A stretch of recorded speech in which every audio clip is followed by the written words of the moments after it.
Okay, so it's actually, what do we got in here? I'll show you this because some of you might not have seen the community tab week. Let's put that down for a sec. So today is coffee and chat. If I find the photo, I'll pop it up as well. That's in the community tab that most people don't find these days. And what I'm having today is a hot Belgium cocoa. It's actually cacao, so there's no sugar and it's diabetic friendly. I've been timing it between the rain. We've been getting off and on showers here all afternoon. So the chat thing today, I guess we can start with, you would have seen the B-roll of the Vespa. And there's a bit of a debate going around on the YouTube at the moment. Sean Kitching put one out this morning, Russ Tataka, he put one out as well. And we're talking two opposite poles of YouTube there. Sean's talking about keeping it real and being someone who edits a lot, and he thinks the future is keeping it real, you know, just coming up, film straight up, don't worry about too much editing. I'll put some of his stuff up in a sec and I'll let you watch it. How you package and format your content. The one is commonly referred to as the anti-edit, and it's a way that you create content in the most simplest, raw way. Kind of like this video right now, we're just sitting down and we're having a chat. Let's call that the simple way. Then there's the second way, that's kind of a more style that's geared towards high retention editing. You're introducing and implementing things like different graphics, B-roll, text overlays, maybe some transitional factors, or you're changing angles a whole bunch. And we're going to refer to this as the creative or retention way of editing. His videos are great, but they take a bit to get used to. Russ was the next video I watched, literally straight after it, and I watch Russ every day anyway. But Russ had on there, he's looking for some tips for... He struggled. Oh, you watch it now and you'll see what I mean. I think that's really slowing me down. I gotta somehow, I don't know, if you have any like tips or tricks on how to keep your momentum going, then I'd love to hear it, because like for sure, I'm at a point where I just completely have no momentum. I basically, one day I closed my computer and then I just coasted down the hill. Right, so he's looking for tips, pointers. He's trying to get, he's got the momentum and he's trying to keep the momentum as well. I'm getting this. Yeah, he's done 35 or 36 vlogs in a row, which is, if you're not used to it, it is tricky. I know. I love talking to myself, so talking to a camera is no different than talking to myself. So I'm talking to an iris on a lens instead of an iris in an eye. And I'm going to keep drinking this drink. If it starts raining, we may have to push forward that way a little bit too, because I am sitting right on the edge of the rain. Anyway, my biggest tip for growing each day is exactly what I showed you a minute ago. If you're struggling with momentum, get yourself, don't have to be a whiteboard, but write down Monday to Sunday. And if you can, that's written by my wife, get somebody else to write it for you, and then you look at it and you go, right, how am I going to compose it? Because that actually does get the creative bit going in your brain too. And if you're not familiar with what I've got for this week, yesterday was Take a Shot Tuesday. You would have seen that. I was talking about Wegovy. This is Wegovy friendly, and I've lost about 2 pounds in the last 24 hours. I've actually gone down a dress size, so to speak. Tomorrow is this week. I find that confusing, but as I said, my wife wrote it. So this week I kind of talk about looking forward, looking back, which is what the song, if you know the Swim Dusty song. So I look back at what I've done during the week and I look forward to what I've got left in the week. Friday is photo of the week. Saturday is Snap It Saturday. Last week I went down to the mansion and did some infrared photography, rolled around the grass and had an absolute ball of a time. And then Sunday we finished our Sunday session. So I make a mess of my face with this cacao. As a few of you would know, if you've been following along with me each day on my little rambles, I got rid of one of my 2 cars. I got 2 cars that are not working. I managed to get rid of one of those a couple of weeks ago, and the guy scammed me something chronic in terms of how much he owed me.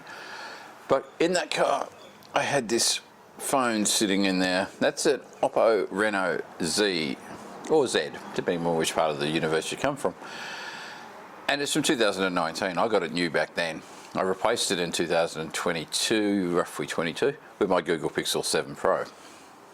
This stayed in my car because it had the OBD-C scanner on there, so whenever the car's engine was playing up, I plugged this in and it would tell me the error code, and then I could reset the engine and I can get home, you know. That's what its purpose has been for the last 3 years. Now the car's gone, I got it out.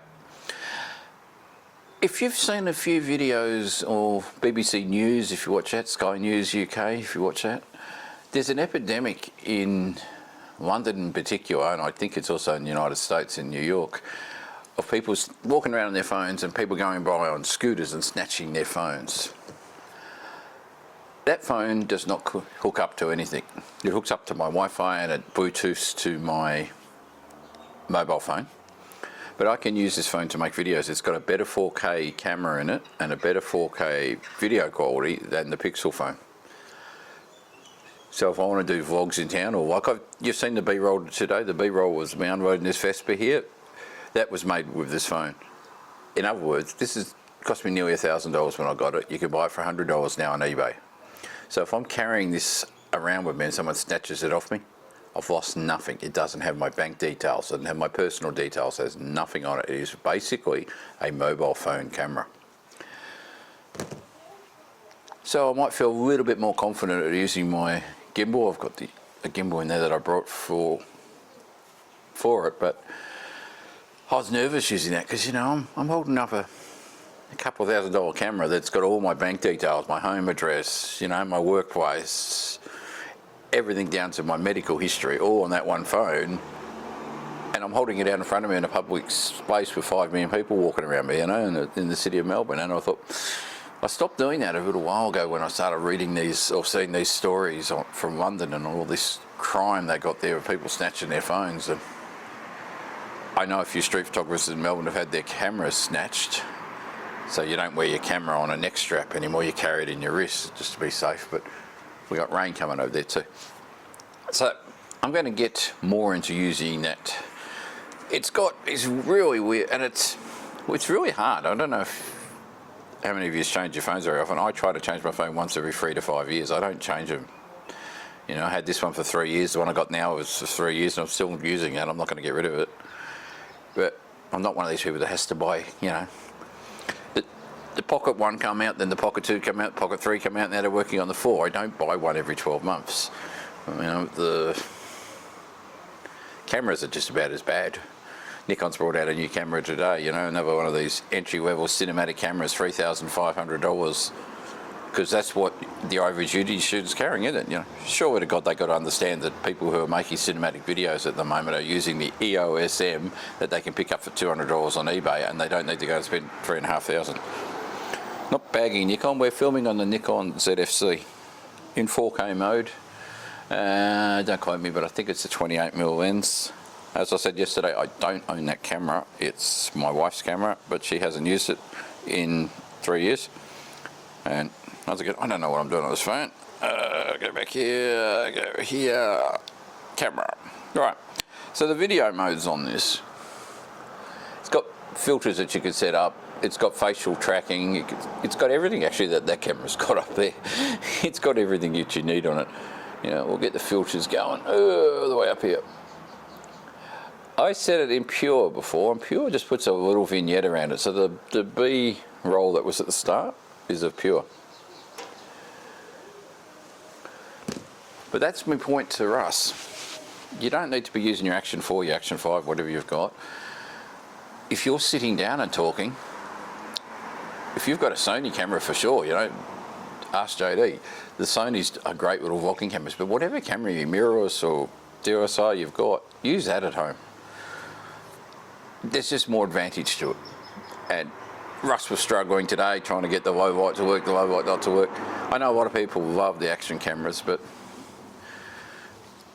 Pocket 2 does me if I need to, and if I'm wandering around I generally like to have a camera that has an exchangeable lens and I know what type I'm going to do.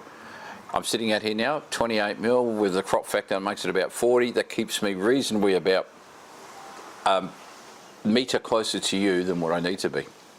So that's my first tip to Russ, is don't always rely on that Action 4 camera. I know some of the mentors out there are screaming that you've got to buy one, but really, we're old enough not to fall for peer pressure. I'm not going to attack anybody or abuse anybody there. The other bit about growing is don't worry about talking about your followers. Don't worry about talking about, oh, I'm trying to get 100 followers today, or I'm trying to get 1,000 followers, or, you know, I'm at 11,000. I would love to be 1,000. I would love to be 100,000. It really, I don't want to be monetized. And I know when people are monetized, they're chasing goals. Don't chase your goals. Chase, you know, I don't put background music on my videos, all right? You'll notice on Russ's one, he has background music on it. Although I've got to take it off if I put a copy on here because it gives me a copyright strike. But Russ's videos have background music. And a lot of people put background music when they're vlogging. When I watch it on my TV, it's in cinematic mode, and what that does is it puts the music above the people talking. So I can't actually hear the person vlogging half the time. I've got to go and reset my sound on my TV to clear voice so I can actually hear the vlogger and not hear the music. So if you've got a habit of actually putting music behind yourself while you're talking, get out of it, because as the CEO of YouTube said, the biggest viewing platform in the United States is the television. More people watching on the TV now than watching YouTube on your phone. And people who've got a widescreen TV want to see 4K. I shoot in 4K and 1080. It does not worry me which one I use. But I am mindful that what I make, I will watch on my television, and that the majority of my audience, going by my analytics, I've got nearly 67% of my audience are watching on a television. So bear in mind, you're the modern day sitcom, if you want to tip. Chad's Garage brought out a video too about, I think Chad's might have inspired Russ, I'm not sure, it could be. But Chad's had one yesterday, and I'll give you a snippy of that. As you can see, he's similar to the Ronan Fox video a few weeks ago, where they're giving you advice, but they're doing it in a satirical manner. Ronan brought one out 2 weeks ago, and I'll put the link down the bottom for that one. I won't keep cutting backwards and forwards. His one was satire, a comical satire. He must have been bored because he doesn't do that kind of video too often. And he told you all the things to do, not to do to be a photographer kind of thing, you know. Don't use a mobile phone when really you can use a phone. Don't do this when really you can do this. That's a good video to watch if you've got half an hour to spare. All right, so photo of the week, I'm not sure what I'm going to do. This is just a general chat, so I can ramble in any direction here. Tomorrow I'm supposed to be going on a macro walk with OM Systems in Guildford's volcano in 50 k's that way kind of thing. And they were a bit worried about the weather. They said if it was raining, they were going to postpone it. Today is supposed to be off and on showers. Tomorrow is supposed to be raining even more. So I'm not sure what we'll be doing tomorrow, but if we do the photo of the week and we do the macro walk, I will do the photo of the week while I'm in town, in the city. If that gets postponed, I will do the macro stuff another time, and I will sit at home and I will go through some of the photos I shot last Saturday. My style, Fohan, I think he is. I've got some sad news to talk about today, and I want to talk about Fan Ho, who was an amazing photographer who passed away a couple days ago on June 19th at the not only because Hong Kong was experiencing a large amount of growth at that period of time, but also what was going on in Fan Ho's work stylistically. And if you take some of the amazing work that was being done in Europe at that time, and even parts of the United States, definitely New York, and you fused all that together but transposed it over an Asian landscape, that's kind of what you get with Fan Ho. He was a brilliant photographer, and I think some of that brilliance comes from that stylistic fusion of some of the things, especially compositionally, use of of light, use of line and shape that were going on in Europe at that time. But you know, in the 1960s, Van Ho went on to become a film director and did many films, and then later did a lot of experimentation with photo manipulations in the darkroom and did some very beautiful work with that as well. The way to pronounce it in Chinese, but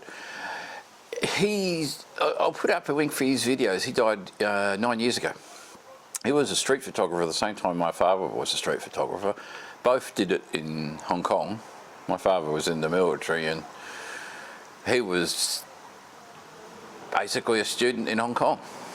They're both the same age, but he lasted a long time with my dad. And he likes to do high contrast black and white photography. That's something I'm looking at trying to do as we get into summer, when we get rid of this shitty weather that we got at the moment. I'm going to do macro, I'm going to do black and white. Julian's got a great video out where he's done his pregnancy reveal. So,